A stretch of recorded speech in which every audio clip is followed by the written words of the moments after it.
Heart. ॐ अज्ञानतिमिरन्धस्य ज्ञानाञ्जनशलाकया चक्षुरुन्मिलितं येन तस्मै श्रीगुरवे नमः। श्रीचैतन्यमनोभीष्टं स्थापितं येन भूतले स्वयं रूपा कदा मह्यं ददाति स्वपदान्तिकम्। वन्देऽहं श्रीगुरु श्रीयुतापदकमलं श्रीगुरून् वैष्णवांश्च श्रीरूपं साग्रजातां सहगणा रघुनाथान्वितं तं सजीवं साद्वैतं सावधूतं परिजनसहितं कृष्णचैतन्यदेवं श्रीराधा कृष्णपदान् सहगणा ललिता श्रीविशाखान्वितांश्च नमां विष्णुपादाय कृष्णप्रेष्ठाय भूतले श्रीमते भक्तिवेदांत स्वामी नित्यनामिने। नमस्ते सारस्वते देवे गौरवाणी प्रचारिणे निर्विशेष शून्यवादी पाश्चात्य देशतारिणे। वाञ्छाकल्पतरुभ्यश्च कृपा सिन्धुभ्य एव च पतितानां पावनेभ्यो वैष्णवेभ्यो नमो नमः। नमो महावदान्याय कृष्णप्रेम प्रदायते कृष्णाय कृष्णचैतन्य नाम्ने गौरातिसे नमः। पंचतत्वात्मकं कृष्णं भक्तरूपस्वरूपकं भक्तावतारं भक्ताख्यं नमामि भक्तशक्तिकम्। हे कृष्णा करुणा सिंधो दीनबंधो जगत्पते गोपेश गोपिका कांत राधा कांत नमोस्तुते। तप्त कांचन गौरांगी राधे वृंदावनेश्वरी वृषभानुसुते देवी प्रणमामि हरिप्रिये। जय श्री कृष्ण चैतन्य प्रभु नित्यानंद श्री अद्वैत गदाधर श्रीवासादि गौर भक्तवृंद। हरे कृष्णा कृष्णा कृष्णा हरे हरे हरे राम राम राम हरे हरे। हरे कृष्णा कृष्णा कृष्णा हरे हरे हरे राम राम राम हरे हरे। हरे Krishna Krishna Krishna Hare Hare Hare Ram Ram Ram Hare Hare. Hare Krishna. So dear devotees, we are continuing our discussion on Sri Chaitanya Bhagavat, and we are in the Adi Khanda, chapter 5, and we have discussed till verse number 31. So we were discussing a very sweet pastime from Sri Chaitanya Bhagavat, where a very wonderful Brahman Vaishnava has come to visit Sri Chaitanya Mahaprabhu in his house. Mahaprabhu is only around 3 years old, and he is living with his elder brother Vishwarup and his parents Sri Jagannath Mishra and Shachi Mata. And this Brahman comes, and following the Vedic tradition, Jagannath Mishra, he welcomes this Brahman with great love and respect, and he offers the Brahman to stay in his house for a day. And we discussed that Atithi means guest. Atithi, according to Srila Bhakti Siddhanta Saraswati Thakur, means one who stays in the house for one night. And generally, the guests are very considerate to the host. They usually stay for one night and then they move on. So this Brahman, he was a great devotee. He used to carry a Gopal Shaligram Shila. And it is said that he used to carry a Gopal Shaligram Shila and a Gopal deity around his kantha. So he was called Kanthi Gopal Brahman. So he came, and Jagannath Mishra and his wife Shachi Mata, they cleaned the kitchen and made all arrangements for this Brahman Vaishnava to cook for his Gopal, because he would only eat what was cooked by him for Gopalji, offered to Gopalji with love, and he would only accept the remnants of his Gopal. He was very nishtha. He had this strong faith and attachment to his personal deity, his Ishtadev, Gopal. He was in the Vatsalya mood, parental love for Krishna. So he came, and Jagannath Mishra, he made all the arrangements for the cooking, got all the ingredients like vegetables, spices, rice, ghee, water, fresh pots, fresh dry wood for him to cook. Everything was arranged for the Brahman.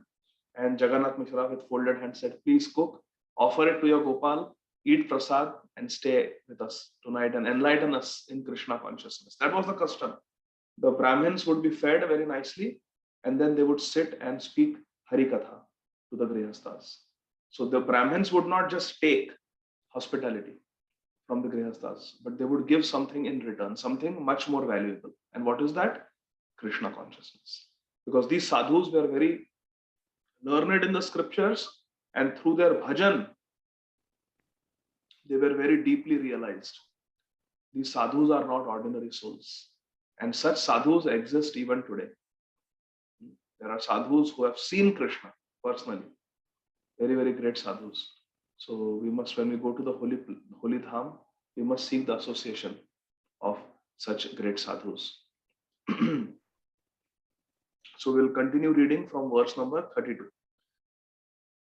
So last time we read that when all the arrangements were made, the Brahman cooked very nice khichdi, very nice rice and dal and vegetables with nice spices. He cooked for Gopal. He placed his deity of Gopal very nicely on the altar, and he offered the bhoga to Gopal. He sat down in meditation and he started chanting his Gopal mantra and invited Shri Gopal to come and eat. Patram pushpam phalam toyam yome bhaktya prayashyati tadaham bhakti ruparitam ashnami prayatatmana. Krishna says, I eat. I definitely eat if it is offered with bhakti. So he started offering. Now verse number 32 of the 5th chapter. Sarva bhuta antaryami Shri Shachi Nandana mane ache viprera dipena darashana. Shri Vrindavan Das Thakur is describing that this Brahman doesn't know the identity of neither Jagannath Mishra nor Shachi Mata. The Brahman doesn't know that Jagannath Mishra was Nanda Maharaj in his previous life and Shachi Mata was Mother Yashoda. He doesn't know. He doesn't know that Vishwarup is Lord Balaram. And he certainly doesn't know that the 3-year-old naughty child Nimai is Kanha, Lord Krishna, is Bal Gopal. He doesn't know that. But Vrindavan Das Thakur says, Sarva Bhuta Antaryami. But who is Shri Shachinandan? Who is Chaitanya Mahaprabhu? Who is Nimai? He is present in everyone's heart because he is Supreme Personality of Godhead. Ishvara Sarva Bhutanam Ridideshe Arjuna Tishtati. The Supreme Lord is present in everyone's heart. Mane ache viprere di bena darashan. And because it was the desire of the Brahman that Gopal should eat that offering, to fulfill the desire of his devotee, our Shachinandan, he came there. Verse 33. Dhyana matra karite lagila viprava sammukhe aila prabhu Shri Gaura Sundar. Dhyana matra karite lagila vipravar. As the great Brahman, Vipravar, started offering, immediately Shri Gaura Sundar came there. I remember once a devotee asked a question to my Guru Maharaj, Shri Radhanath Swami Maharaj. This was long ago. And when we offer bhoga to our deities, what is the procedure that Srila Prabhupada has given? That 3 times while ringing the bell with the left hand, 3 times we have to chant Srila Prabhupada's Pranati mantra, this Pranam mantra, Namam Vishnu Padaya, Krishna Preshthaya Bhutale Srimate Bhaktivedanta Swami. The full mantra we have to chant 3 times. Then 3 times we have to chant the mantra, Pranam mantra of Lord Gauranga Mahaprabhu, which was composed by Srila Rupa Goswami. Namo Mahavadanyaya Krishna Pradayate Krishnaya Krishna Chaitanya Namne Gaura Krishnam. That mantra we have to chant. And after that mantra, 3 times we have to chant the Pranam mantra of Lord Krishna. Namo Brahmanya Devaya Go Brahmanya Hitaya Jagadhitaya Krishnaya Govindaya Namo. And we have to sincerely pray from our heart that Krishna, please accept this humble offering. Guru and Gauranga, please accept this humble offering. And then we give some time for Krishna to eat. We chant a round or so, we wait, and then we can remove the offering, and then bhoga becomes prasad. So question was asked, does Krishna really accept when we devotees we offer every day at home? Is Krishna really accepting? So Srila Guru Maharaj said that Krishna accepts it when you start chanting Prabhupada's pranam mantra only.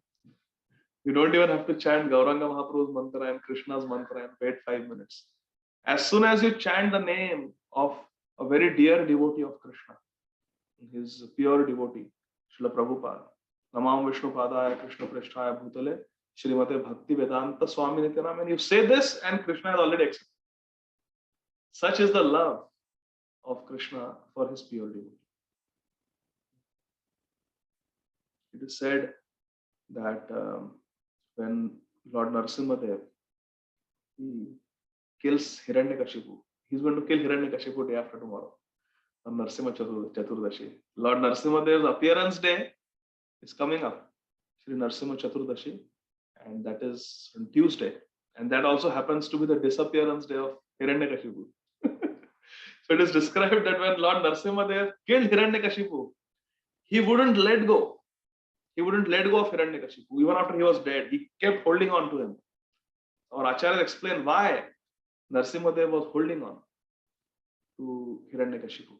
Because Narasimhadev was thinking that this demon, Hiranyakashipu, although he was very demoniac, but he gave birth to Prahlad. He is the father of Prahlad, my dear devotee. How can I throw him? How can I reject him? So he was just out of love. Narasimha Bhagwan was holding on to the body of Hiranyakashipu. This is the love of the Supreme Lord for his devotee. Because Hiranyakashipu happened to be the father of Prahlad, and Prahlad was such a pure devotee. And once Hiranyakashipu took Prahlad, his son, on his lap. Remember in Bhagavatam the story is the 7th canto. Once Hiranyakashipu took Prahlad on his lap, and with tears of love in his eyes, he asked him, he smelled the head of Prahlad, and he said, my dear child, what is the best thing you have learned in school? Just once he had treated Prahlad with love and affection. After that, when Prahlad said, Shravanam, Kirtanam, Vishnu, Smaranam, Padasam, he threw him down on the floor with anger. But once he accepted him on his lap with love. So it is said by Acharyas that Lord Narasimhadev was remembering that act, that one good act that Hiranyakashipu had done, that he had tears in his eyes, keeping his 5-year-old son Prahlad on his lap, and he smelled his head and he spoke to him nicely for a few moments. Because of that, it is said that when Lord Narasimhadev ripped open the body of Hiranyakashipu, he put his hand inside the chest of Hiranyakashipu and plucked out the heart of Hiranyakashipu. And my Guru Maharaj, Srila Radhanath Swami Maharaj, said in one lecture why he did that. 2 reasons. One is to reassure the demigods that he is indeed dead. Don't have any fear. I have plucked out his heart. So there is no possibility that Hiranyakashipu is alive. So first reason is to reassure the demigods beyond any doubt that Hiranyakashipu is dead for good. And second is, he wants to tell all of us that don't hold any grudge against Hiranyakashipu now. I have touched his heart. Now he's purified. I have touched the heart of Hiranyakashipu. And why did Narasimha Bhagwan touch the heart of Hiranyakashipu? Why did he accept him? Because ultimately, after all, he was the father of Prahlad. Just that one good act. And when Prahlad Maharaj expressed his anxiety in the end, that my Lord, will my father get liberation? Can you please give liberation to my father? At that time, Lord Narasimhadev said, what to speak of your father? 21 generations of your family have been delivered because of your pure devotional service. Such is the love of the Lord for the devotees. So we should have full faith. If we are chanting our rounds attentively, we are chanting at least 16 attentive rounds every day. We are following the 4 regulative principles. And we have faith in our founder Acharya, Srila Prabhupada. And we are offering bhoga. For sure, Krishna is accepting. For sure. Just when you chant Namam Vishnu Padaya, Krishna has accepted. So have that faith. What you have at home is prasad, Krishna prasad. This is, I am saying this on the strength of Srila Prabhupada. On the strength of Srila Prabhupada. Because Srila Prabhupada has served Krishna so much. Srila Prabhupada writes about his own Gurudev. On the Jaladuta diary, Srila Prabhupada writes, Shri Siddhanta Saraswati Shachi Suta Priya Ati Krishna Seva Jara Tulya Na Jaise Mahanta Guru Jagatera Madhe Uru Krishna Bhakti Deya Thai Thai. This is Srila Prabhupada writing in his Jaladuta diary in this beautiful bhajan, Krishna Taba Punya Habe Bhai. He says, Shri Siddhanta Saraswati Shachi Suta Priyati. My Guru Maharaj, Srila Bhakti Siddhanta Saraswati Thakur, is very dear to Shri Shachinandan. Shri Siddhanta Saraswati Shachi Suta Priyati. Krishna Seva Jara Tulya Nai. And in the whole world, there is no comparison to my Gurudev, Srila Bhakti Siddhanta Saraswati Thakur. There is no comparison to his devotional service. Krishna Seva Jara Tulya Nai. No one can compare to the devotional service of Shri Siddhanta Saraswati Thakur. Shri Siddhanta Saraswati Shachi Suta Priya Ati Krishna Seva Jara Tulya Na Jaise Mahanta Guru Jagatera Madhe Uru. He is such a Mahanta Guru. He is Jagat Guru. Krishna Seva Deya Thai Thai. And wherever he goes, he distributes Krishna Bhakti. He distributes Krishna Seva. My Guru Maharaj, Srila Prabhupada is saying. So Srila Prabhupada is saying this about his Guru Maharaj, Srila Bhakti Siddhanta Saraswati Thakur Prabhupada. But because Srila Prabhupada is a Sad Shishya, he is the ideal disciple, he also has that mood and that quality of Srila Saraswati Thakur. There is no comparison even to Srila Prabhupada's devotional service. There are so many acharyas in the history of mankind. There are 4 sampradayas, and there are other sampradayas also, which are practicing pure devotional service. But nowhere we find an acharya like Srila Prabhupada. Nowhere. Just, can you think of any example who has gone to the Western countries, who has gone to Australia, Africa, Europe, America, South America, and preached even Iran, even Russia, and preached Krishna consciousness, preached pure devotional service so boldly, so widely to one and all. Think of Srila Prabhupada. He is coming to America, which is the high seat of Western civilization. It is the place of all scientific advancement. And he's sitting on the chest of the scientists and he's saying, these rascal scientists, they are atheists. They don't accept Krishna. They don't accept God. We reject their philosophy. Srila Prabhupada is not a scientist. He's not a PhD. He's coming to America and boldly he's saying that these scientists are wrong. They are saying that life comes from matter. They are wrong. Can you just comprehend the boldness of Srila Prabhupada? It is incomparable. And what quality of disciples and devotees Srila Prabhupada has. Even there is no comparison to his devotional service also. What he said about his Gurudev is true about himself also. So we should have full faith in Srila Prabhupada. Faith in Srila Prabhupada is the very foundation, my dear friends, of our Krishna consciousness. Before we can make any advancement in Krishna consciousness, we should be convinced about the position of Srila Prabhupada. Because Srila Prabhupada is our Shiksha Guru. Srila Prabhupada is our most important Shiksha Guru. Srila Prabhupada is our founder Acharya.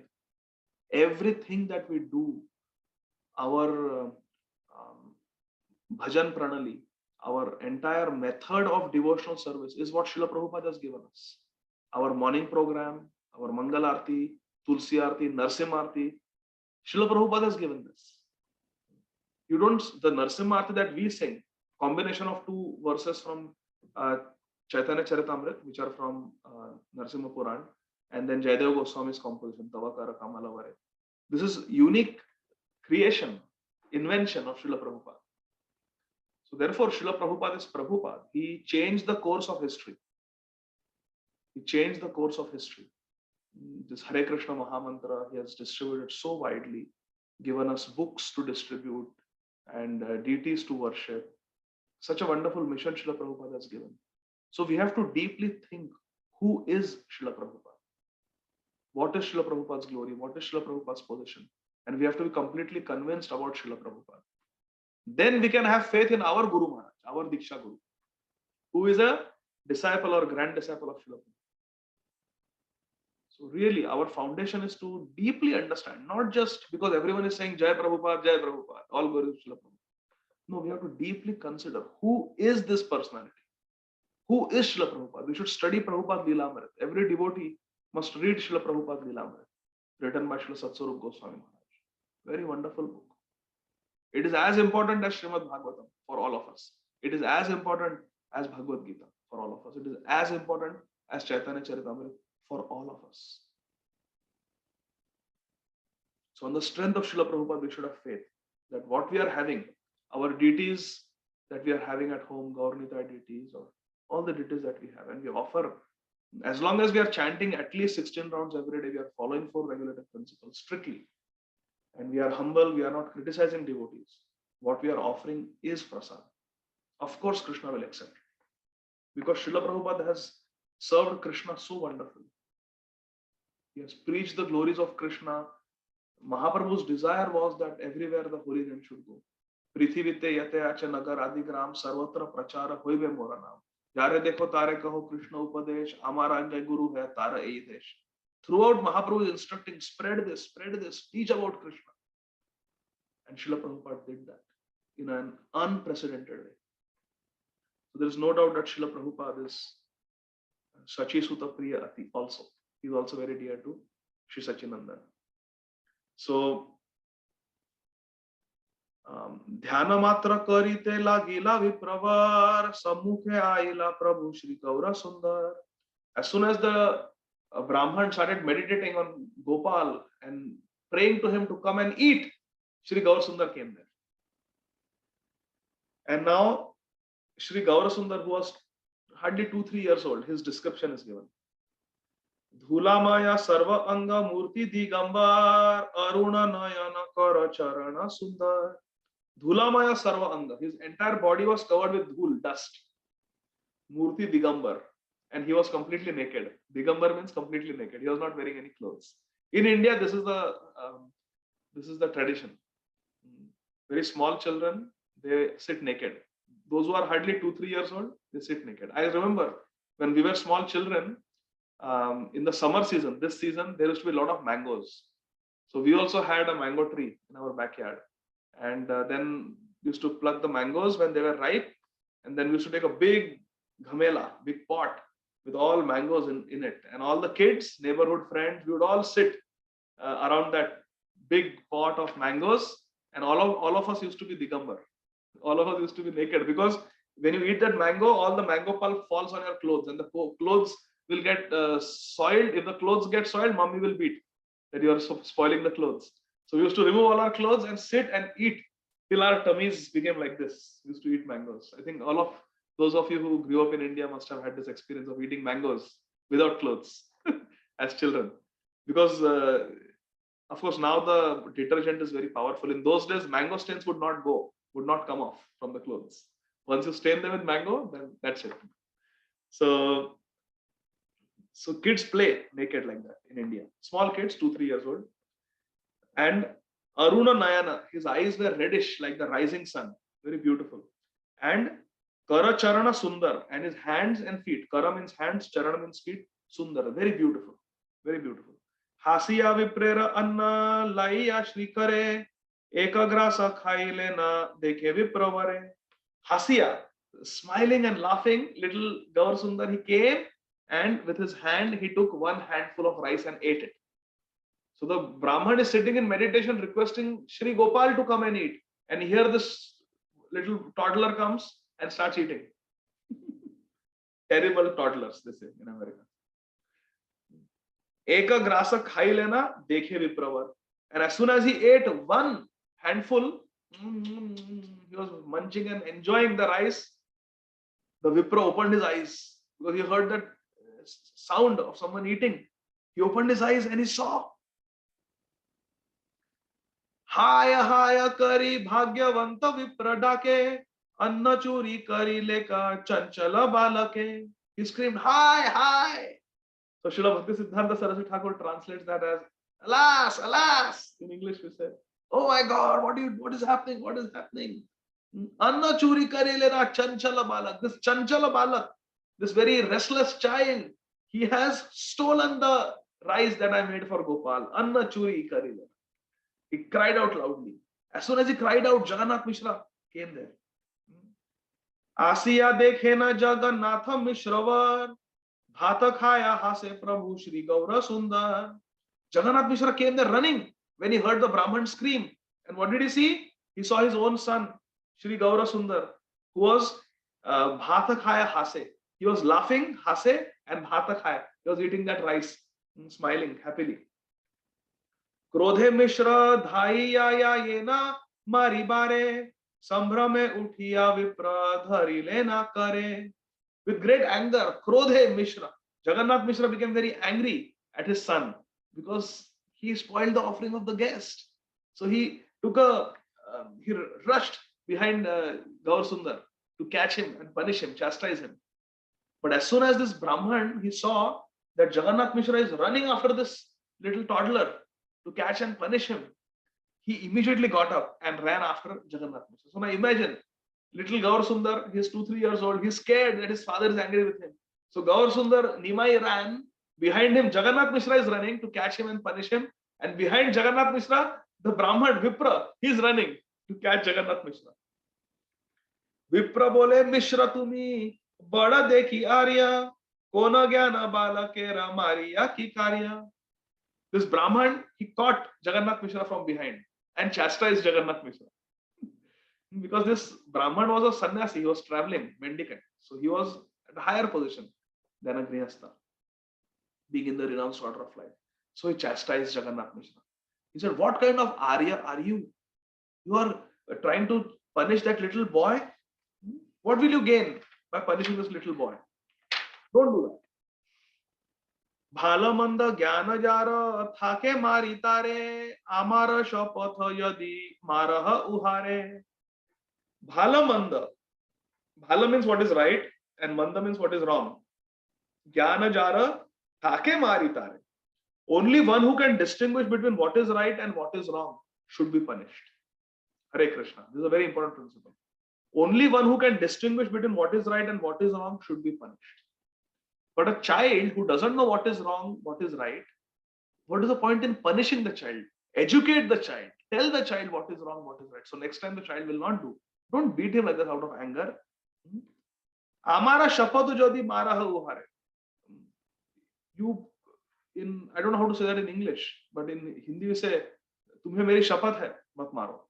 Kasam hai, mat maro. Means you have to promise me that you will not hit the child. This is not exact translation, but basically you are giving the person a vow that don't in my name, don't hit this child. Please forgive this child. It's not right what you are doing.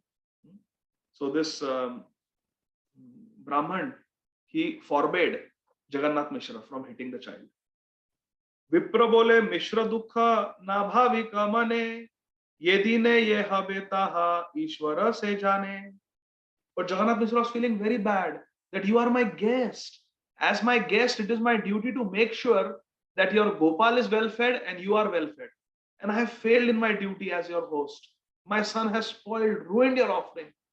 Before Gopal could eat, he came and ate it. Hi, I am such an unfortunate person that I am not able to serve you. So Vipra bole Mishra dukha na bhavi hamane. The Vipra told Jagannath Mishra, don't feel sorry, don't feel sad. Why? Ye dine ye habetaha Ishware se jane. What is meant to happen on a particular day, only Ishwar, only Krishna knows. So everything happens by Krishna's will. And Srila Bhakti Siddhanta Saraswati Thakur writes a very beautiful purport to this. I'm going to read it as it is. Please listen carefully. These are the words of Srila Bhakti Siddhanta Saraswati. A person gets only the food that has been allotted to him by the will of the Supreme Lord Krishna. One must know that the Supreme Lord Krishna alone gives one the fruits of one's activities. A living entity is unaware of the future. Whatever is unknown to the living entity is known to the Supreme Lord Shri Krishna. Which means whatever comes to us, it comes to us by the sanction of Krishna, based on what we deserve. We cannot understand that I deserve this, I deserve that. Why? Because we don't know our karma. We don't know what we have done. We don't remember what we have done in this life, many things. And we don't know what we have done in the previous lifetimes. Our vision is restricted to our memory of this lifetime. But laws of karma don't work like that. Laws of karma are not myopic like us. They are not short-sighted like us. Laws of karma know what we have done 100 lifetimes ago. And in this world, the law of karma is like that. We have to, like Jesus Christ said, you reap as you sow. What we have done in the past, that will come to us based on our karma. And we don't know our karma. So how can we judge? How can we judge? But the Shastras say that nothing happens just like that. There is a law of karma and there is free will. Both are interplaying. And it is very difficult to understand what is free will and what is karma. Very difficult for a conditioned soul to understand because we don't have that 360-degree vision. We don't have that vision. For example, something bad, let's say someone comes and shoots me.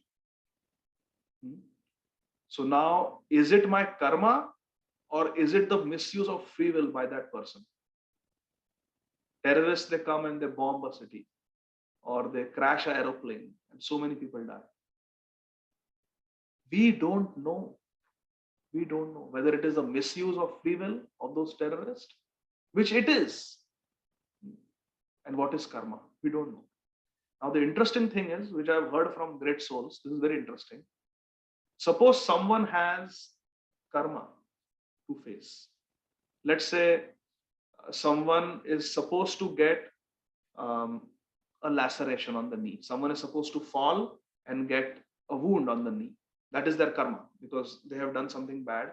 So that is what is the fruit of their karma. They are supposed to get it. Now, suppose I have enmity towards that person and out of malice or out of ill feelings, I push that person and that person falls and gets hurt on the knee, exactly as what that person was deserving based on the law of karma. So that person's karma got burned. That person got injury and the karma got taken care of. But because I pushed that person, I became the facilitator of the karma of that person out of my own free will.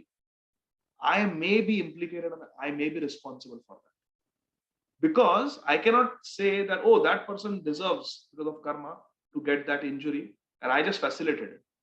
No, that is not for me to decide. My duty is not to push anyone. But if out of ill feelings I do something and something happens to that person, because I became the facilitator of the karma, I use my free will to facilitate that person's karma. But because I became the instrument, now I am implicated in that sin. You see? Because it's not necessary that I should be the instrument of that karma. Someone else will do it. But because I chose to do it, now I am implicated. So we should never think that something bad happened to that person because of me. But why should I blame myself? Maybe it was that person's karma to suffer. We should never think like that. I hope that is clear. We should never think like that. Because we don't know what is karma and what is misuse of free will. Both are interplaying in this world. And only Krishna as Paramatma knows. And of course, Krishna's empowered agents like Yamaraj, they know. So we were reading that purport. Verse number 43. Hala mula adi grihe yetha ke tomara ani deha ajitaha kariba ahara. So this Brahman is telling Jagannath Mishra that don't be angry with your son and don't feel sorry that you are not able to serve. It is not like that. Today, maybe Krishna doesn't want me to eat rice and vegetables. It's not in my karma. So what you do? Halamula adigrihe yethake tomara ani deha ajitaha kariba ahar. Today my ahar, today my diet will be whatever fruits and roots you have in your house.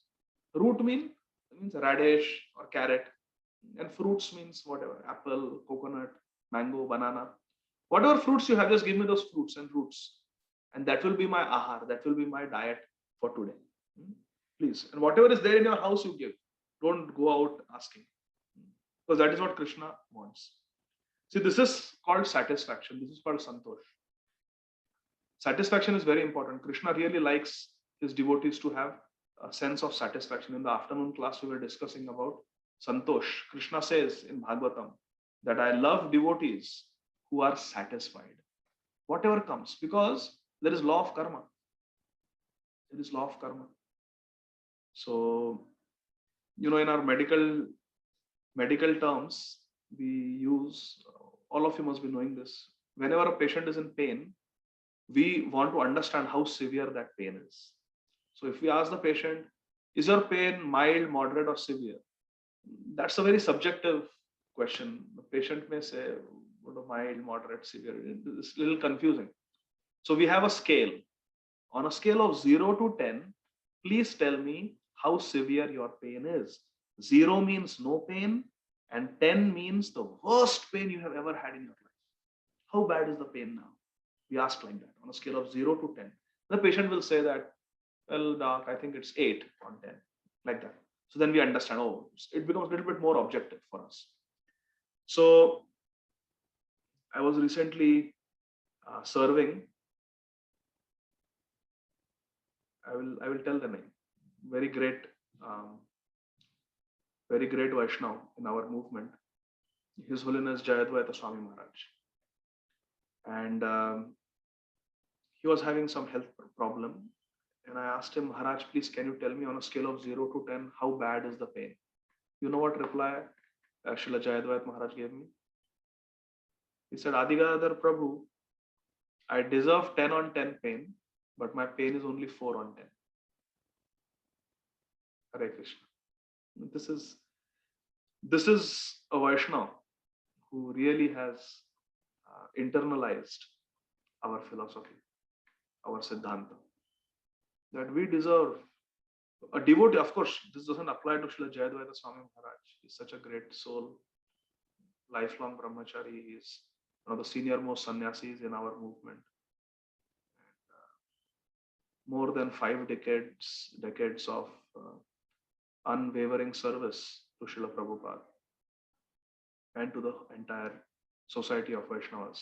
Very great personality, worshipable for all of us. But he's teaching us. He's teaching us how a devotee should take pain and suffering. So this Brahman is teaching that I don't deserve rice today. Krishna doesn't want me to eat rice. That's why the offering got spoiled. So there is no need to do prayas. Atyahara prayashast. In Nectar of Instruction, Srila Rupa Goswami says that these 6 things, they spoil our devotion. Atyahara prayasast. Eating too much or collecting too much, and prayas. Too much endeavor for sense gratification. That is not good. So he says, just give me some fruits and roots. So now let's see what Jagannath Mishra says. So from the point of view of the Brahman, it is very good to think like this, that I will just eat fruits and roots. Maybe Krishna doesn't want me to eat anna, cooked food today. But what should Jagannath Mishra is teaching us, what should be our attitude when a devotee is going through suffering? We should not say, oh, it is your karma. Yeah, you're right. You spoke the right philosophy. Yes, you got it.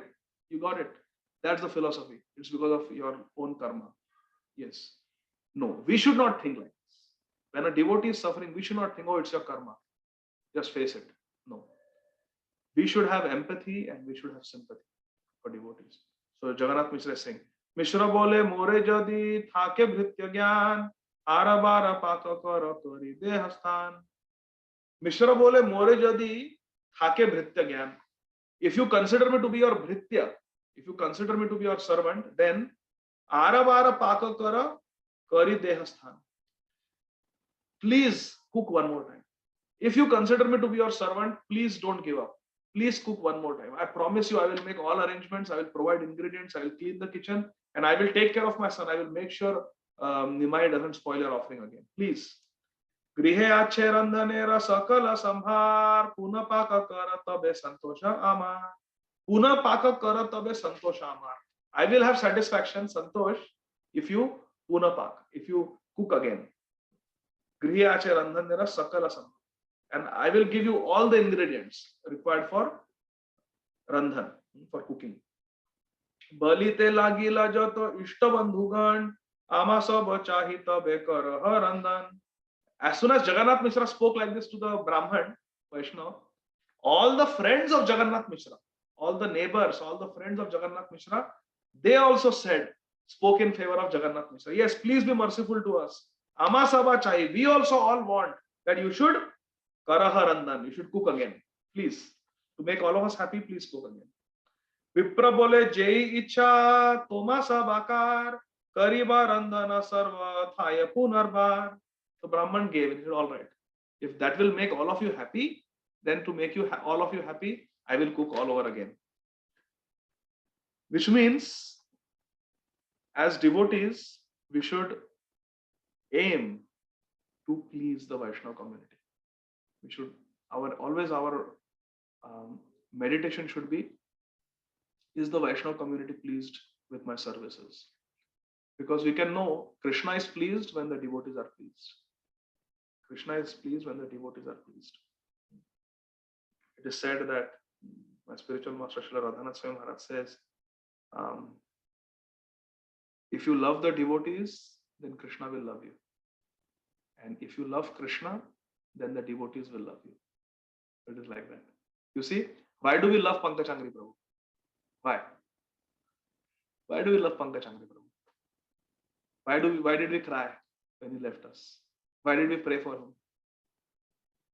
Why did we cry when Srila Bhakti Charu Maharaj left us last year? Why did we chant so many rounds and pray for him? It is because they are Krishna Premi Jana. They are lovers of Krishna. If we love Krishna, the devotees will love us. But when will Krishna love us? We remember that story of Lord Varadaraj and Kanchipurna. He used to fan and speak to Lord Varadaraj. Remember? Will I go back to Godhead? So then he goes and serves Mahapurna. So if we love the devotees, then Krishna will love us.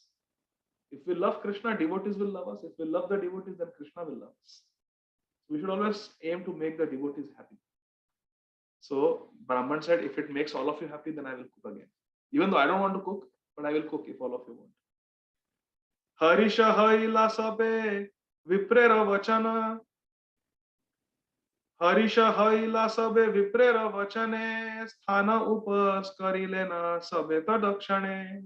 Everyone Harisha haila. Everyone become very happy hearing the Brahman's decision that he is going to cook. And immediately, Sthana upas karila sabek tadakshane. Immediately they clean the kitchen for him so he can begin cooking.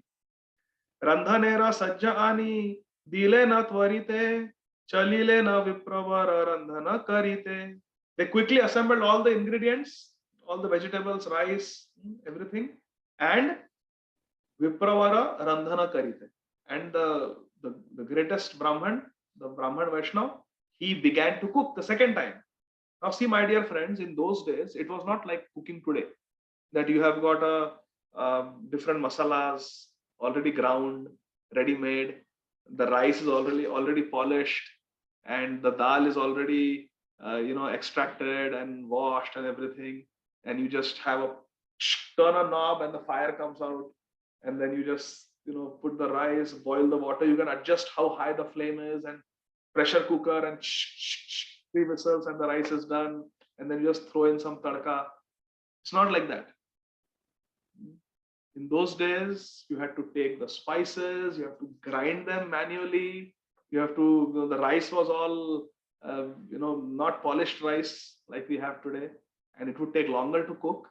And you have to put those wooden stakes and light them on fire. Even to light, there are no matchsticks. You have to somehow create a fire and light it, and then keep putting stakes, and there is smoke. There is no exhaust in the kitchen. You're sitting and it takes time to cook. Many hours it takes to cook. So now he has to cook again. You have to chop the vegetables and everything. There are no peelers like we have, vegetable peelers. Peel. Radhava even has one instrument where if you have to cut bell pepper into small pieces, you just keep it on that metal mesh and tap, you hit it, and that pepper is chopped into small pieces like that. So nothing like that. You have to manually cut it. So then, but he started cooking to please all the Vaishnavas. Sabei bole na shishu parama chanchala arabara pache nashta karaye sakala. Everyone said, this child Nimai is very chanchal, very naughty, and he may spoil the offering again. So we should do something about it. Randana bhojana vipra karena yavata arabade laye shishu rakaha tavata.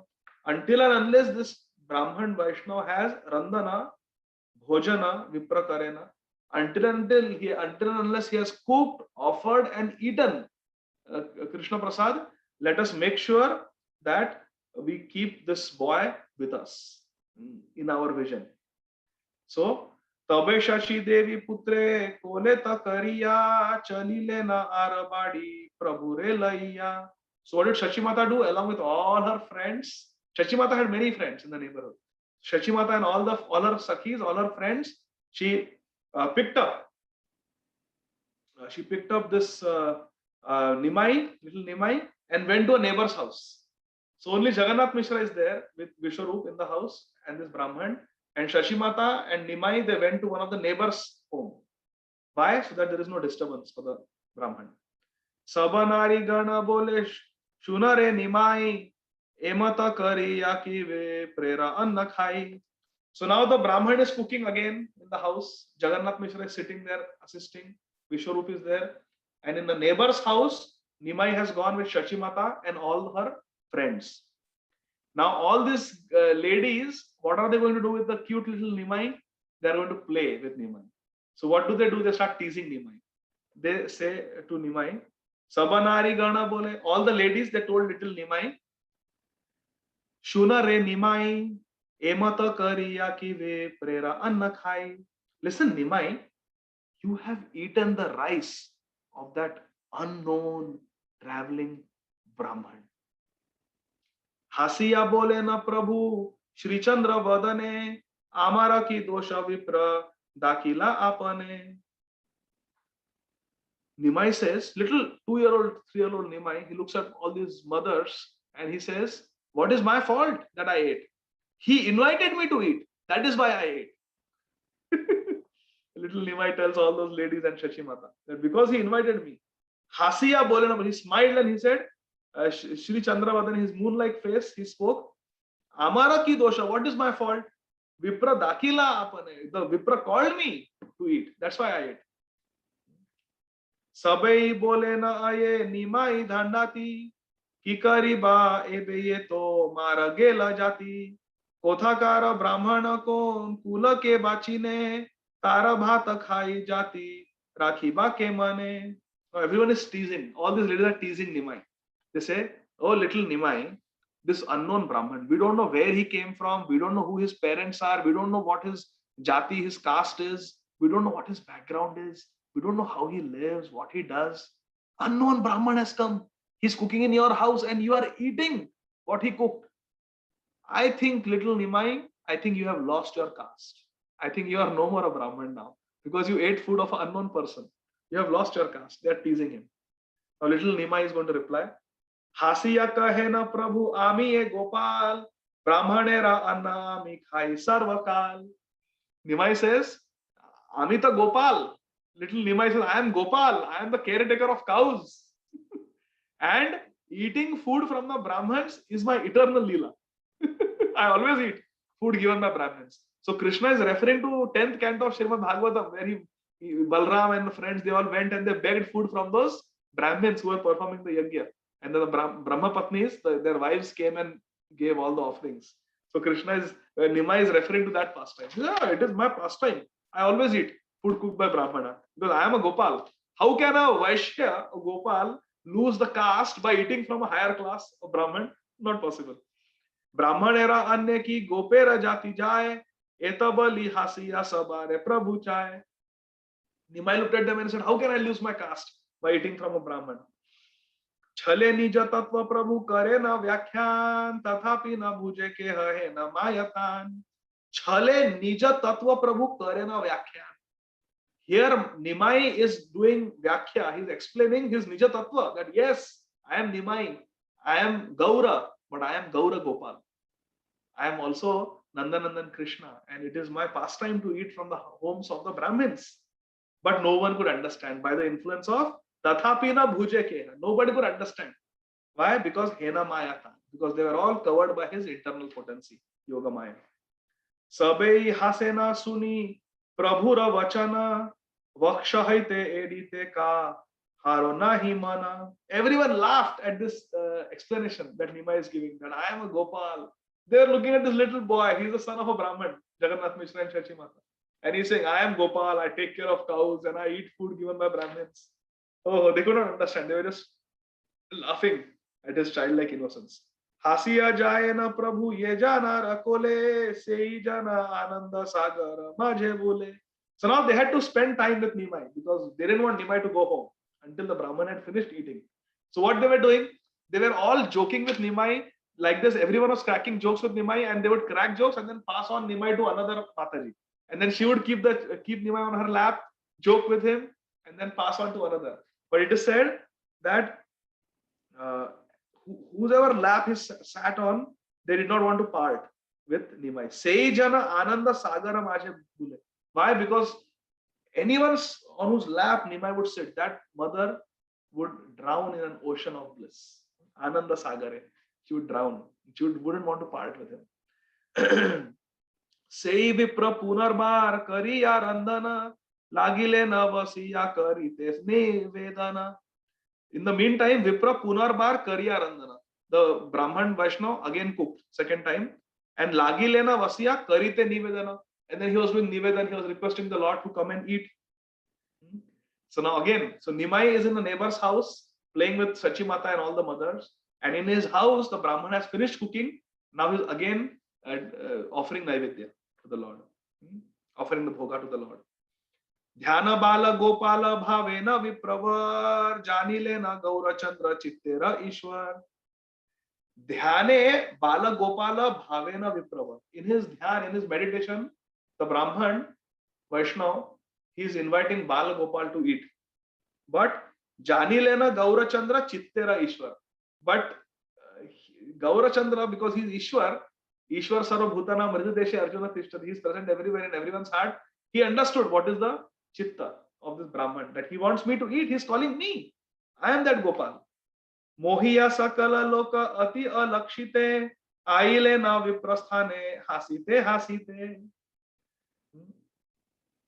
So very alakshite, very, very secretly, somehow Nimai tricked all these mothers.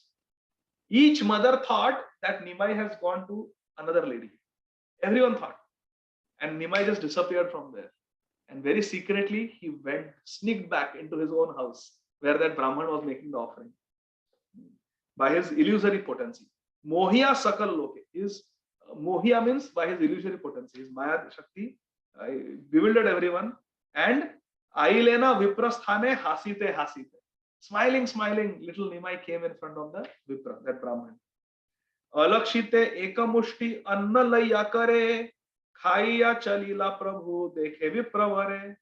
And as the Brahman was watching, he took one handful of rice, which was being offered to Shaligram Shila. And little Nimai again, second time he ate. From nowhere, he just came there, sneaked in. and ate it. हाय हाय करिया उठिला विप्रवर, ठाकुर खाइया भात खिलाए करड. Hi, hi! Again, this Brahman screamed, and he utila vipra, he jumped up. Hi, hi! What is this? This boy has again Thakura khaila bhat. He has eaten the rice of my Thakur, and he's running away. He's running away after eating. संभ्रमे उठिया मिश्र हाथे वाड़ी लैया, क्रोधे ठाकुरे रलैया जाय धाओइया.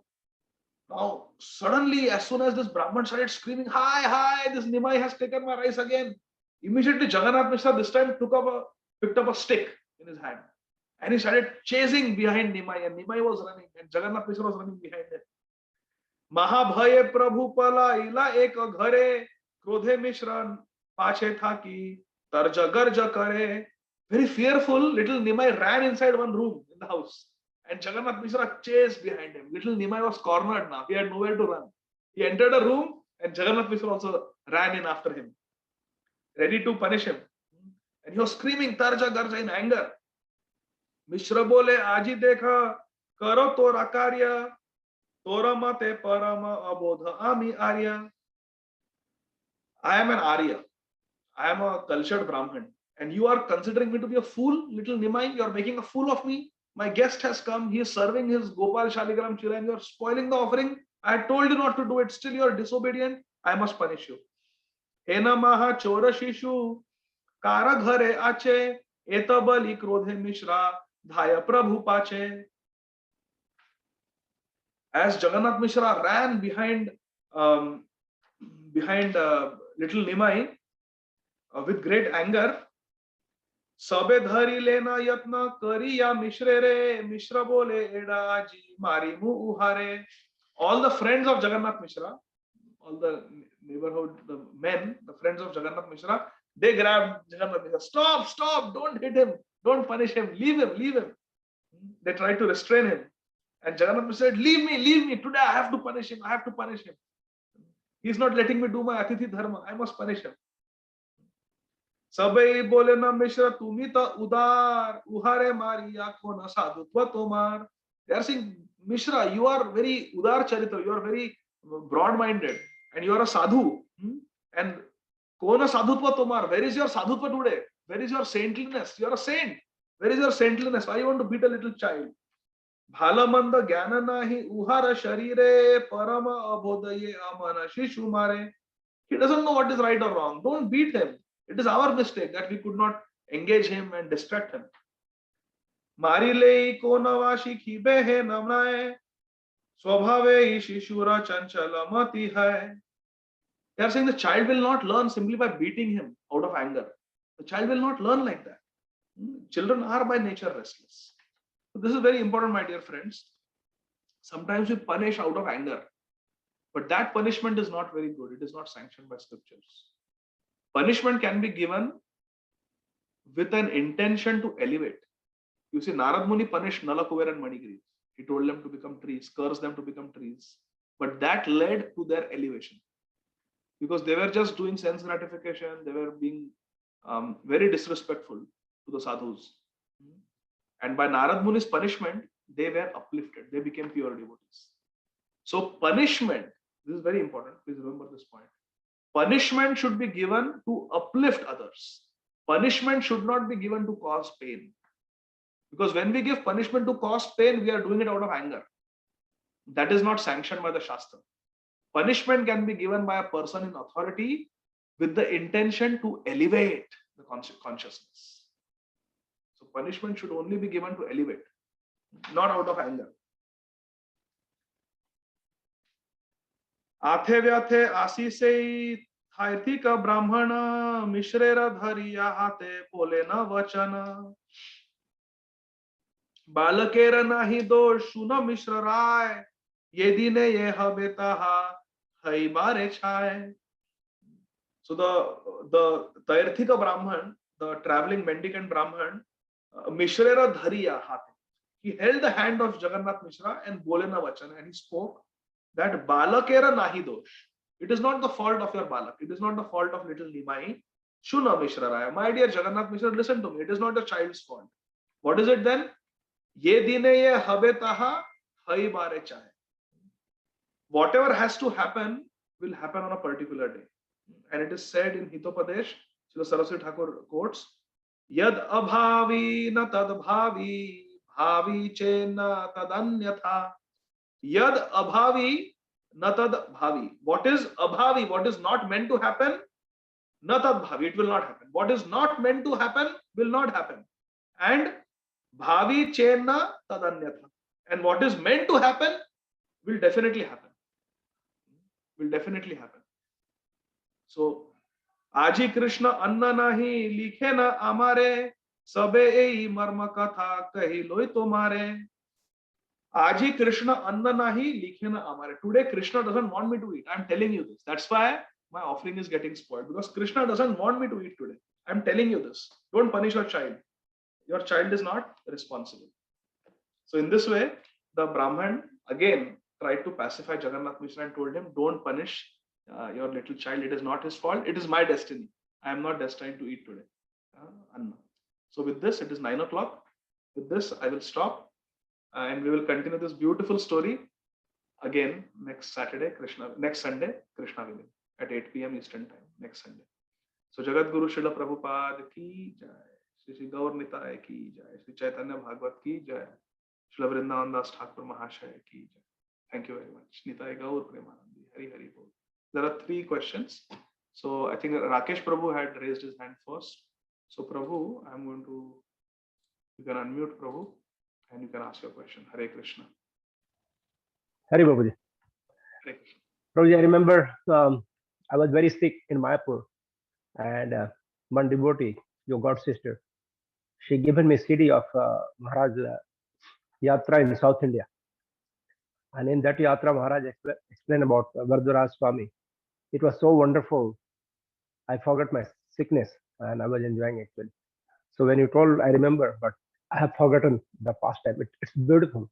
So I was requesting if you can just tell, maybe 2-3 sentences. So everybody will relish. So Kanchipurna was a pure devotee of Lord Varadaraj, very simple person, and his service was very simple. He would fan the Lord, and his greatness was that Lord Varadaraj loves him so much that he would converse with him. He would speak, and whatever Lord Varadaraj wanted, suppose Lord Varadaraj wanted a festival to be celebrated, he would tell everyone through Kanchipurna. He would tell Kanchipurna, and then Kanchipurna would relay the message to the pujaris and to everyone, all the devotees. So he was very close. So one day, one very poor person who was a servant of Kanchipurna, he used to assist Kanchipurna. He asked Kanchipurna, can you ask Lord Varadaraj if I will go back to Godhead, please? So Kanchipurna said, yeah, I will ask. So that afternoon when he was fanning Lord Varadaraj, he asked, my dear Lord Varadaraj, there is this devotee, he assists me always, he's my assistant, very humble, very poor person. He's asking whether he will go back home, back to Godhead in this lifetime. So Lord Varadaraj said, yes, he will go back. So the next day, Kanchipurna developed a desire to know whether I will go back to Godhead or not. So then he asked, very hesitatingly, he asked Lord Varadaraj next day, that I have also a question, can I ask? And Lord Varadaraj said, yes, ask. So he said, will I go back home, back to Godhead? And Lord Varadaraj said, no, you will not go back home, back to Godhead. I speak to you because you speak to me. But that doesn't mean you will go back to Godhead. That poor fellow will go back to Godhead because he's your servant. He's serving a Vaishnava. He's servant of the Vaishnavas. Dasanudas. Therefore, he will go. But you are my servant. You have not served any Vaishnavas. So you will not go. You will go back to Godhead if you serve Vaishnavas. So then Kanchipurna put down the chamar and he said, let me go and find a Vaishnava. And he goes to Shripad Ramanujacharya's guru, Mahapurna. And he serves Mahapurna for 1 year. And then Varadaraj says, now you will go back home, back to God. So very long story. I just told it short. So Hare Krishna. Hare Krishna. Thank you, Prabhuji. Thank you. So the Saujanya Mataji, please go ahead. Hare Krishna Prabhuji, Dandot Pranam, Salve Srila Prabhupada. Hare Krishna Prabhuji. Dandot pranams. All Dandot. goes to Srila Prabhupada. Yeah. As such, I don't have a question, Prabhuji, but my daughter has a question. But still, I just wanted to tell you my realization, like in the beginning of the class, when you started, I was like, oh, we know this pastime. Lot of times, a lot of dramas, festivals every year. Okay, because I was quickly able to recollect. So as you were saying, it's like easy, quick. But then almost every part, how you gave the meaning of takeaway. For example, like when the prasadam came, you said, why we offered and what did Radhanath Maharaj said. And then when the kids part came, like, we need to educate, but not punish. Why? The logic is those who don't know how to distinguish. And then when you said the karma theory, I was like, okay, I felt very happy, because it's not just a pastime. What we learn from every incident, like how you said, I just felt very happy, Prabhuji, and I just wanted to share. And also at the end, again, you told us why we love devotees, then Krishna loves us, and if we love Krishna, devotees. Like simple takeaways, but if we're reading like a story as a pastime, then that's not the intent or the purpose. So I was like, how you made it very, what we need to understand from this pastime. That was very helpful, Prabhuji. Thank you so much. We really like the way how you are helping us learn. And then my daughter, unrelated question, Prabhuji, she has. In the beginning itself, she said, can I ask one question to Prabhuji? I said, sure, if we get a chance. Can she ask, Prabhuji? Yes, of course.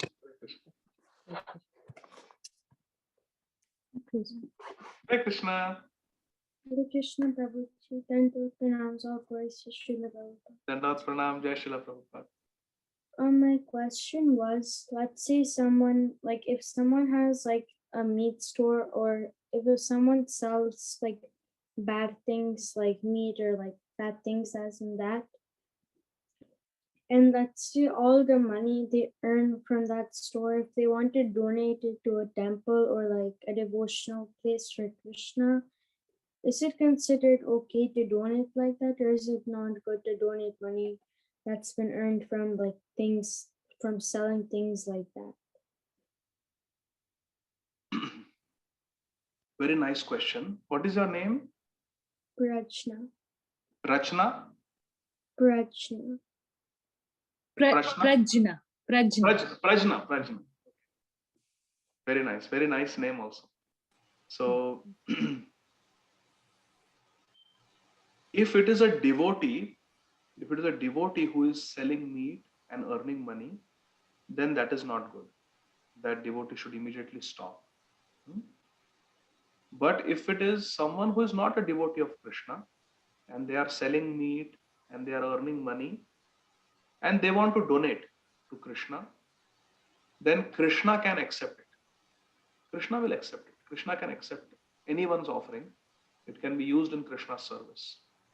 But that doesn't mean that just because they have given part of their income, part of their earnings to Krishna, it does not mean that they will be free from all the bad karma. It is not like that. Because donating money for Krishna is good, and they will certainly get some pious credits for that. But that doesn't mean that they can continue sinning by selling meat, because meat eating is forbidden in Kali Yuga. It is forbidden. Our scriptures say, Ashwamedha Gavalambam Sanyasam Kalapatrakam Devarena Sudupatim Kalo Pancham Vivarjaya. There are 5 activities which are not sanctioned in Kali Yuga, and meat eating is one of them. So we should not eat meat. Okay? In Bhagavad Gita also Krishna says Patram Pushpam Phalam Toya.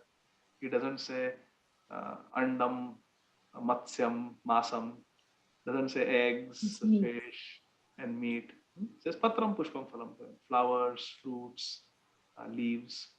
So therefore, is this person a devotee who is donating the money? Or Prabhuji, that's her classmates family. It's Americans, and they have business, so they keep talking about it.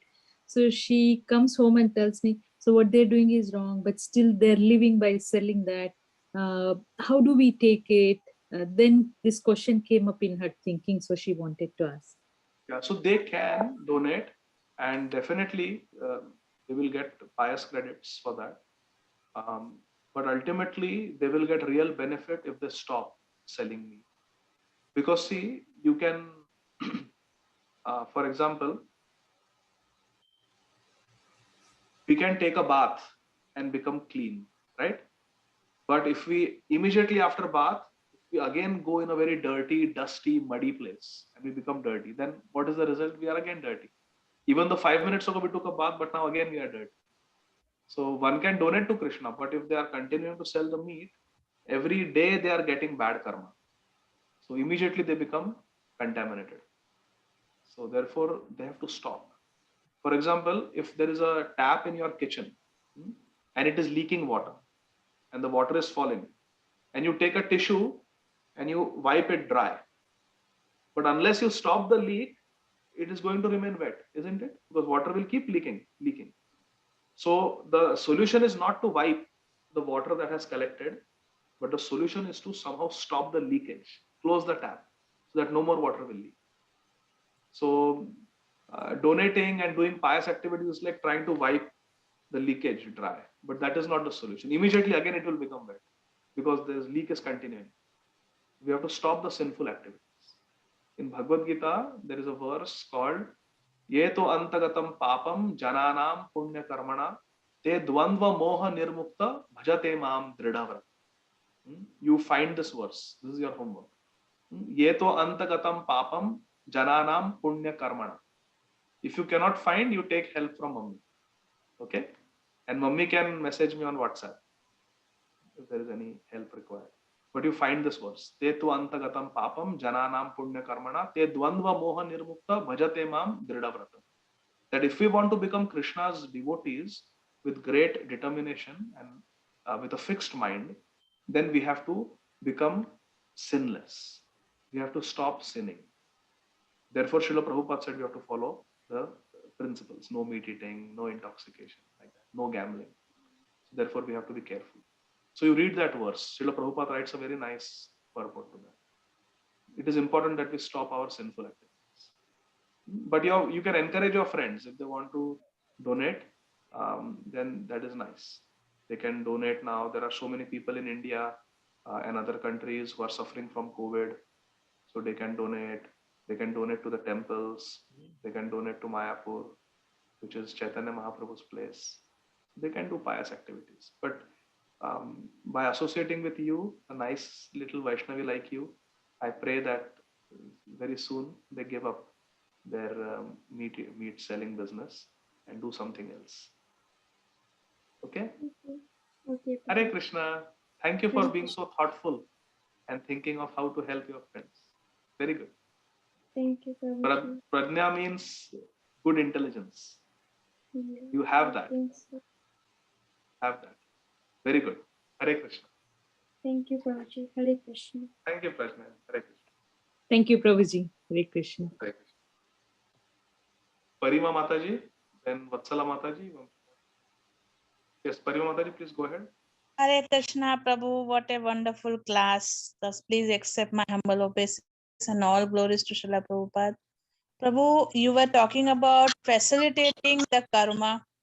How do you explain that in terms of killing a very evil person like the police or a soldier whose duty is to fight? So, can you just explain that? They will get a lot of benefit by killing the criminals. That is completely sanctioned by Krishna. Okay. Manu Samhita says that criminals should be killed. Okay. Someone is a murderer, someone is an arsonist, someone is attacking the women, they should be killed.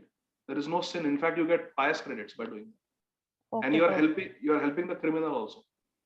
Because if they don't get punished by the government, then they will be punished by Krishna's government, Yamraj. The Yes. Yamdutas. So what the soldiers are doing, what the police is doing, someone is a murderer, someone is a terrorist, someone is a, I don't want to say some things, but you know, someone is Yeah. a very bad criminals attacking women. They should be punished to the highest extent. that is good for them, that sets a good example for others, and then everyone is scared of committing crimes. So there should be exemplary punishment for such people. Okay, thank you. That is completely sanctioned. Thank you, Hare Prabhu. Thank you very much. Hare Krishna. Over my humble pranam, glories to Srila Prabhupada. Thank you very much for giving us nice lectures. I always loved your talk on the Varadaraja Swami. And I can never forget this. Every time I listen, I always remember that how Lord Vadaraj was having a conversation with Purna. What was the name again? Kanchipurna. This somebody else asked you in the chat box, but I said, my God, I always relished it, enjoyed it so much so. And this Chaitanya Mahaprabhu, the deal with Chaitanya Mahaprabhu makes it more favorable to us, because he got all these things from each of the Vaishnava sect, and that is more appropriate, and we want to follow this system. Because my father asked us to I didn't see him when he was dying, but he always I was the only one listening to him. Always he wanted me to have a guru in my life. Okay, even though I don't have a direct contact, but Srila Prabhupada book and him is my guru. I always, and my father was my guru, real guru. He taught me Sanskrit, everything. And but I didn't have the occasion to listen to all this Ramanujacharya. We just followed it blindly. Whatever tradition we had, my father followed it, and then here Shaligram, we all followed him, whatever he did. But you were really elaborating, and also Amarendra Prabhu, he is such a nice devotee, and he invokes all the godliness or Krishna thing in you. Whenever he does, you do, and I feel so close to all this. And we may, I think it is good that I'm born here to listen to all this. At least God gave me an opportunity to be here and listen to all of you. And when you, one more thing, when you mentioned about this punishment, I always took my kids when they were, acting up. I took them to a separate room. We have a private conversation. Okay, but I don't do that in front of, punish them in front of others. But they were acting up too much. Then I called them, can I have a conversation, please? And we go to a separate room. I said, this thing cannot continue. And you must think a little bit more if you want to see your friends. I think you should act differently. Okay, so you want to come back here, right? I always tell him like that. But I have two boys. They were so mischievous. I don't know how I handled them. Now they are all mathematician and scientists. But when I tell them, they don't know what they have done it, But I think the way you presented it, it is a different. I wish I had known that. We were all learning. Nobody taught us how to control the kids or anything. We were here and we have to deal with the situation. There was no help from my mom or dad, nobody. So we have to jump in and either swim or sink. So I think the way you explained it, it makes a little bit more difference. I guess I am a grandmother of two. So maybe when I deal with them, it will be different, more loving. I think grandmother, we always love the children, whatever they do. Grandchildren, we try to do the best for for them. And the way you are explaining everything, and when you were telling about how Nimai was acting up, it reminded how he was acting up with Yasodamaya, right? How she was chasing him. We used to chase. My mom used to chase us when I don't do it, she will come around with a stick. And we used to chase our kids too. But when I heard your stories, I compared it with what Lord Krishna was, doing that, and then Nimai is doing that. That is so nice. So you have taken so much of your time to explain these things. We are very fortunate indeed, to come back to listen to you. Thank you very much. Thank you, Prabhu, thank you. Another thing I wanted to ask you, please, because when I have some situation, different situation, when I definitely know they are not following the dharmic principles or scriptural principle, but they are closely associating themselves with the deities, what should I do? Do I pretend as if I don't know these things, or am I going to be compassionate towards them? This, when I see them one on one, I don't know. Should I be bothered by it? I want your input on this, because when I see some of them, they are reading all that, but they are not four principles. Some of them are not being followed really, and as a result of it, some families are really hurt. So how do I act with them, Prabhu? Should I ignore the situation, or should I just, Krishna will take care of the whole thing? How should I react? Hare Krishna. Vatsala Mataji, if we are in a position of authority, which means if those devotees who are breaking the regulative principle, they are under our care and we are their spiritual mentors, then we should correct them. If they are our friends and we have a good relationship with them, then we can give them a feedback, express our concern to them for their improvement. If it's a very major deviation that is affecting the devotee community at large, we can bring it as their well-wishers, we can bring it to the attention of their superiors, whoever the person of authority is. We can once bring it to their attention in a very respectful way. But otherwise, we should just focus on our Krishna consciousness. Unless we are in a position of authority. If we are the counselor, or we are the Bhakti Vriksha leader for those devotees who are coming and taking guidance from us, if we are in a position of authority, then we should correct them. If not, and if we really feel concerned, then we can bring it to the attention of their spiritual mentors. But otherwise, we should just leave it. Focus on I don't think they are going to listen or nothing. So I want to be peaceful. I love Krishna. I just want to go to the temple to see Krishna and have communication, because they're not going to listen no matter what we say or something, and they have already made up their mind whatever it is going on. So to make myself peaceful, and should I leave it to Krishna? I shouldn't be bothered by that.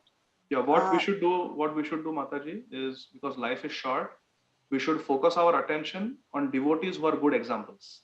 Okay. Because there are devotees who are good exampos and there are devotees who are not.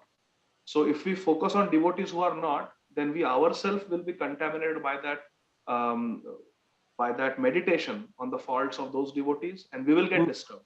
Our consciousness will get disturbed. So like you said, because I want to be peaceful, so we should keep our focus on devotees who are good examples. Okay. And there are many devotees who are good examples. So we should associate with them and we should keep our focus on them.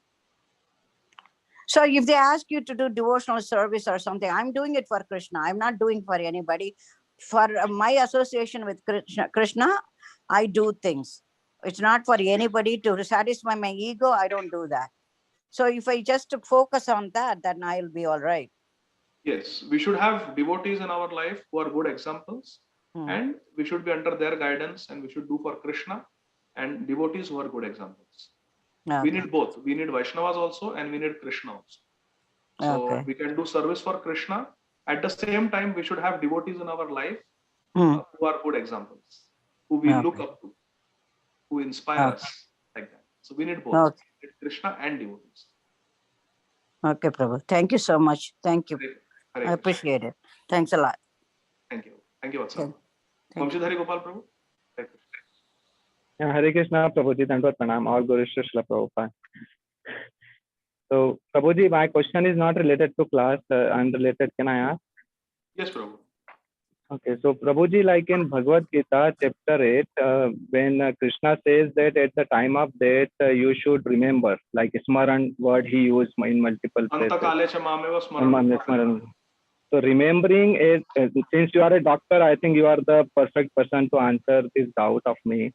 So remember or Smaran is the activity of the gross body, right? Smaran is the activity of the mind, subtle body. So it's an activity of a subtle body. But when we say that memory is lost, let's say somebody's memory is lost, so that is of gross or that is also subtle?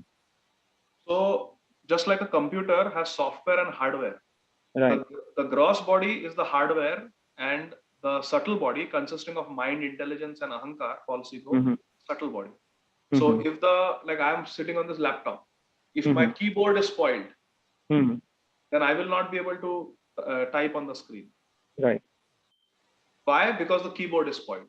So similarly, if there is brain injury, there is brain tumor, there is stroke, Mhm. Mhm. then we are not able to think properly. Our memory is lost, our intelligence is Mhm. lost. Because the subtle body works through the hardware of brain. Mhm. But brain is not mind. Mhm. Mind is here. Right. Because the subtle body covers the spiritual body. So the Right. spiritual body is the Jivatma is around the heart. Mhm. Around the soul is the subtle body. And Mhm. around the subtle body is the gross body. Right. But the subtle body works through the gross body. So Right. if there is injury to the brain, which is the hardware, then the software also cannot function properly because the software needs the hardware to express itself. Right. So for the people at the time of death, let's say if their gross body is not functioning, for example, in coma or on ventilator or something like that. So since gross body is not working, so it means they cannot remember. They can. So I will explain to you how. Yeah. Right. How this is. Actually, this question was asked by Anand Vrindavan Prabhu, to my spiritual master Srila Radhanath Swami Maharaj, and he explains this. This is very important question, Prabhu, very nice question, and very important for us to understand. For example, if a devotee leaves the body in a coma, in the ICU, or a devotee suddenly leaves their body in an accident, there is really no time to pick up the bead bag and chant Hare Krishna. Suddenly. So what do we understand? How, what happened to that devotee? So Srila Radhanath Swami Maharaj says that yes, Krishna says, Anta kale cha mameva smaran muktva kalevaram. That yah parayati samad bhavam sadad bhava bhavita.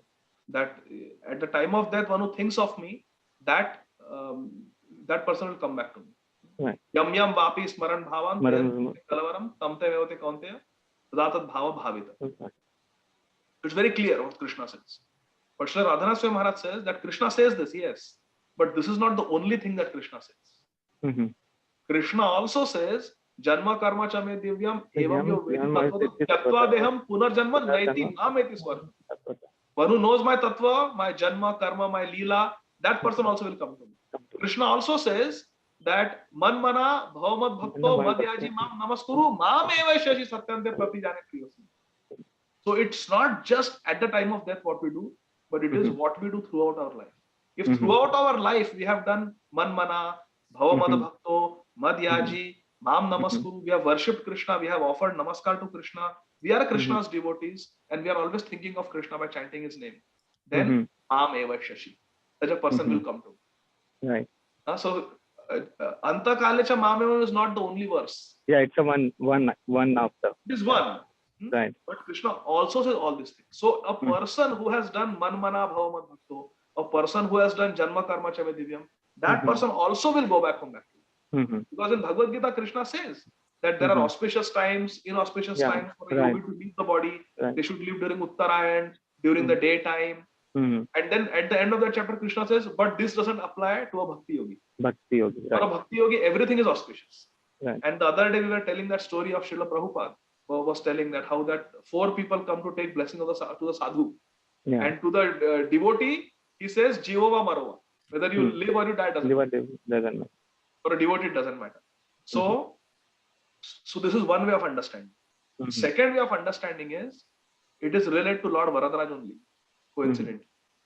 So what happens is, after Varadaraj, after Kanchipurna, he serves Mahapurna and comes back to the service of Lord Varadaraj. Shripad Ramanujacharya, he develops a great desire to take initiation from Kanchipurna. Such a great devotee, he's speaking to Lord Varadaraj directly. So then Shripad Ramanujacharya goes to Kanchipurna and requests for initiation. Kanchipurna says, Baba, I'm not qualified. You are a very great soul. I cannot initiate you. So he chastises Varadaraj. Varadaraj, what are you doing? You are sending that Ramanujacharya to take Diksha from me. He is such a great soul. If I give him Diksha, I will fall down. Such audacity. How can I initiate such a great personality? Why are you testing me like this? I am just a simple person who comes and fans you. Don't test me like this. Stop this. Then Varadaraj says, all right. You tell Ramanujacharya to go and take initiation from Mahapurna, but give some instructions to Ramanujacharya from my side. Now he is making Kanchipurna the via medium, which is Guru. Guru is the via medium between Krishna and us. Right. So Bharadras tells Kanchipurna that go and tell Ramanujacharya that my devotee is so dear to me that even if at the time of death my devotee doesn't remember me, I remember my devotee and I will bring my devotee back home, back to God. It is my responsibility. So from this we can understand, even if a devotee dies suddenly, Krishna is not like a computer algorithm. This, you don't remember at the time of that, disqualify. No, Krishna is not an algorithm. Krishna is a person and he's Bhakta Vatsal. Krishna is not looking for reasons to disqualify us. Krishna is looking for reasons to qualify us. So Jagannath has big eyes without eyelids. He's not blinking. What? He is looking for good quality in the devotees. And Lord Ranganath, his eyes are closed. Why? Because he's closing his eyes to all the faults of the devotees. I don't want to see our faults. So we have a combination of Jagannath and Ranganath. See this verses there, Muktanga Prabhu. Yadi vadati doshena mad bhakto mam nache smarante aham smarami mad bhakta. Like that. So if we don't remember Krishna, Krishna will remember us. That is Krishna's. Therefore, Prabhupada said there are two ways. One is a monkey holding on to the mother monkey, baby monkey. But there is a risk that the baby monkey will lose the grip and fall down. Second is the cat picking up the kitten and carrying. So our process, Prabhupada said, is like the cat carrying the kitten.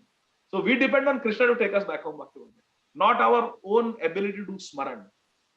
But even if the gross body dies, completely dies, now there are ghosts. Ghosts don't have gross body. They have only subtle body. But ghosts can think. Ghosts can think with the subtle body.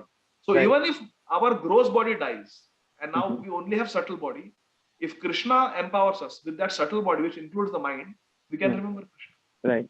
So Anta Kalesha Mameva Smaran will happen. Because the gross body died, the mind did not die. So for a devotee, we should have full hope, full confidence. Avashya Rakshibe Krishna. This is the protection that Krishna guarantees. Avashya Rakshibe. Kaunteya pratijanihi name bhakta pranachati. This is what Krishna is promising. Protection at the level of the soul, not gross body. Gross body is going to die. Thank you so much, Prabhu. Thank you. Hare Krishna. Just repeat Thank the you words. very much. Thank you, Prabhu. Ramsham Prabhu. Hare Krishna, Prabhuji. So nectar and Prabhuji and so practical examples. Dhanavad Pranam, Prabhuji. So as usual. Prabhuji, like Tuesday, the Narsimha Chaturdasi, and partially you touched about the Narsimha, how he appeared and how he delivered Hiranyakasipu and keep the word of Prahlad Maharaj. So I was just wondering, even though I know partially about that, like Narsimhadev, how he pull out the instant of that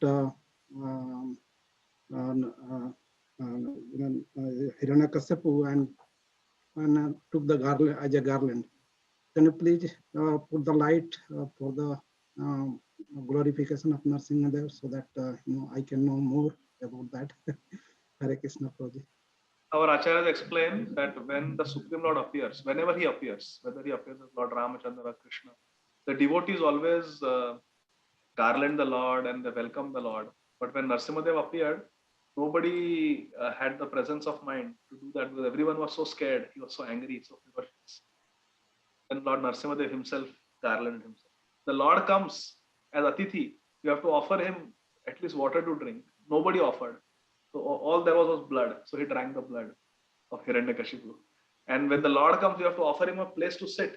But nobody offered Narsimhadev any place to sit because everyone was scared. So Narsimhadev himself, he went and sat on the throne of Hiranyakashipu. Also, it is said that Hiranyakashipu, he was always, while eating food, he used to curse the Lord. This Vishnu has killed my brother. Someday I will eat him up. I will kill him and I will drink his blood. Every time he would sit to eat food, he would be talking, I will do this to Vishnu, I will kill Vishnu, I will capture Vishnu, I will defeat Vishnu, I will find Vishnu, I will punish Vishnu, Vishnu, Vishnu, Vishnu, Vishnu. He used to say Vishnu all the time. And then towards the end, he used to say while eating, this Prahlad, he is a devotee of Vishnu. I will kill Prahlad. I will murder Prahlad. I will make a scheme of getting rid of Prahlad because he's a devotee of Vishnu. So Prahlad Vishnu, while eating food, used to always Prahlad Vishnu, Prahlad Vishnu.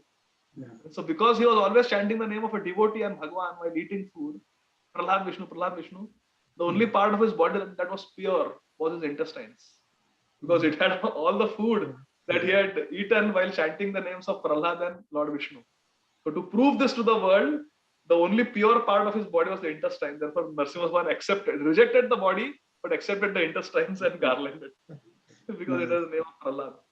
Like that. Just few thoughts, Prabhu, that came. Yeah. Thank you so much. Hare Krishna. Wonderful. Thank you, Prabhu. Hare Krishna. So we have N. Who's N? Hare Krishna Prabhuji, my name is Neha. Neha Mataji. Hare Krishna. Yes, Mataji. Hare Krishna. Prabhuji, I have a question. I am a devotee, but sometimes I get very irritated, angry, and then I poke my nose in other people's business. So I try to avoid it so many times, but I am not successful. So what should I do? Why should I poke my nose in other people? I know they are doing wrong, but then I get affected by it. So you already yourself said what the problem is. The problem is that sometimes interfere in other people's business. That is not good, harmful for us, and it is harmful for them also. So you know the problem and you know the answer. Now, how to follow the answer? The only way is Cheto Darpana Marjanam, to become purified. And that purification happens by doing bhajan. You should just forget everything and just with faith, with a prayerful heart, praying for purification and genuine devotion, we should chant Hare Krishna, Krishna Krishna, Hare Hare, Hare Rama, Rama Rama, Hare Hare. We should increase our Nam bhajan. If we are chanting 2 rounds, we should chant 4 rounds. 4 rounds, 8 rounds. 8 rounds, 16 rounds. 16 rounds, more. 18 rounds, 19 rounds, 20 rounds. We try to increase our Nam bhajan. And throughout the day, whatever work we are doing, we should chant Hare Krishna Mahamantra. There are no rules and regulations. Whenever we get angry, we get irritated, we should see that Krishna is testing me. It's a test. So in school, we take tests, no? When we are in 2nd grade, 3rd grade, 4th grade, and we pass the test, then we go to the next grade. So every time we get angry and irritated and we feel like poking our nose in other people's business, or we get angry, feel like saying something, we should immediately see Krishna in that situation. Hey, it is not this person who is irritating me. It is Krishna who is testing me. Yomam pasyati sarvatra sarvasya mai pasyati tasyaham na pranashyami sachame na pranashyami. Krishna says, one who sees me in everything in me, for him I am never lost, nor is he ever lost to me. So in every situation in life, we must see Krishna. This is the meaning of man mana. Always think of. So in every situation, try to see Krishna. Krishna is called Chaliya. Chaliya means he's very, very naughty. And he likes to trouble his devotees. Sometimes he takes pleasure in irritating Neha Mataji and seeing what she does. So every time you are irritated, you see Krishna's hand. Don't just think that it is between me and that devotee. No, then we commit Vaishnava. Then we see faults in devotees. But we should think, oh, Krishna is putting me in this situation. Between me and this devotee is Krishna. Krishna is testing me. Krishna is testing me. So therefore, we should always see Krishna's hand in every situation and take it as a test. So when you get an exam question paper and you see a difficult question, do you get angry with the examiner? Hey, what difficult question you are giving? No. We try to solve the question in such a way that we pass. So whenever a difficult situation comes, you will get irritated. There is an irritating situation, a challenging situation. See Krishna in that. Krishna is that examiner who has sent that question paper, exam paper. And you deal with it in such a way that Krishna is watching you. And you pass the test. Then you see how much Krishna will reciprocate. Just tolerate it. Smile. Oh, Krishna, you are testing me. I am not going to fall for the trap. I am going to please you by not becoming irritated, by not poking my nose. I am going to be peaceful. Hare Krishna, Krishna Krishna, Hare Hare, Hare Ram, Ram Ram. Hare. So Krishna is doing his Leela. Let Krishna do his Leela. You do your Leela of chanting Hare Krishna. Is that okay, Neha Mataji? yes, Prabhuji, thank you. Hare Krishna. Hare Krishna. Very quickly, I think there was some question. So Mukta Sangha Prabhu mentioned. I have a question. Bhagavad Gita 7.26, Vedaham Samatitani verses there. Krishna says he knows everything that has happened in the past, present, and all that is yet to come. Then how can we understand that we have free will if Krishna knows what choices we are going to make? So this question is by Sugandha Mataji. Sugandha Mataji, thank you for such a beautiful, brilliant question. So the answer is, if there is a small child and the child is crawling on the floor and you keep a little lollipop, little popsicle, whatever do you call it, in front of the child, a candy in front of the child. So can you predict what the child is going to do? Is Sugandha Mataji there on the call? Yes. Yes, Prabhuji. Yeah. So can you predict what the child will do? Yes. He will pick up the candy and put it in the mouth, right? So how can you predict it? Sugandha Mataji, how can you predict it? Are you God? No, you can predict because you know the behavior of a child. You can predict. Now imagine how intelligent Krishna is and how well Krishna knows us. So what situations we are put into, that depends on our karma, and Krishna knows our karma. But because Krishna is so intelligent, he also can predict what we will do in that situation. We may think we are very intelligent. I have got my free will. I can do this or that. I have choices. We feel like that. But Krishna knows us. Krishna is our best friend. Suridam Sarvabhutana. Being our best friend, knowing us inside out, seeing our behavior birth after birth, Krishna can easily predict. Being supremely prajna, being supremely intelligent, Krishna can predict what we are going to do. Therefore, it's called Sarvagya. So yes, we do have free will, but how much free will does a child have who is put in front of a candy? The child will helplessly go and pick up the candy and put the candy in the mouth. So that the parent can predict. If a parent can predict, then what to speak of Krishna? Krishna knows what we will do in any given situation. So that is Krishna. And anyway, even if we have our free will and we do just the opposite, but still, what is the power of our free will? In this small little universe, which is like a mustard seed on the head of Ananta Shesh, there are millions of planets and we are on one Earth planet in one small little city. How much free will do we have? What can we do? Can we eat the Earth? Can we eat the universe? Even if someone eats the universe, there is no loss to Krishna. With each breathing out and breathing in, millions of universes are produced by Mahavishnu, who is just an expansion of Krishna. So what is the power of our free will? Therefore, it is called, we have infinitesimal free will. And Krishna has infinite free will, unlimited free will. And we have very, very limited, sankuchit free will. So what is the power of our free will? Is it difficult for Krishna to predict what this little Jivatma is going to do in that one little planet? Is it okay, Mataji? Yes, So in thank that sense, Vedaham Samatitani, Vartaman Charjuna, Bhavishami Chapati, Mam tu Vedan Karshan. But we cannot understand Krishna, Krishna says. So your answer is there in that question only. Because Krishna is so great, he is Achintya. Anadim Ananta Rupam. He is Achintya, he is inconceivable. Therefore, we cannot understand how Krishna can predict. Even though we have free will, how Krishna can predict. That we cannot understand. Mam tu Vedana Karshan.